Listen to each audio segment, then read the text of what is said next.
Describe an important decision that you made. 区分 The important decision I made was to restore my grandfather's old film camera and digitize our family negatives as a gift for my grandmother's 70th birthday. I did not make up my mind immediately because the camera was delicate and the negatives were irreplaceable. After a family discussion, I weighed up the time and cost, then decided that preserving the memories was worth the effort.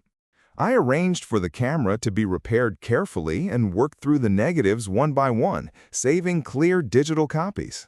The result was a small home exhibition where we displayed the restored camera alongside selected family photographs. We also created a secure digital archive so the images would not be lost if the physical negatives were damaged. My grandmother was genuinely touched by the 70th birthday gift, and the rest of the family enjoyed sharing the stories behind the pictures. It mattered because the decision turned fragile family memories into something protected, accessible, and meaningful for future generations.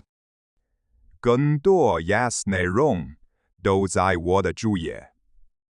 Practice every day. Keep speaking.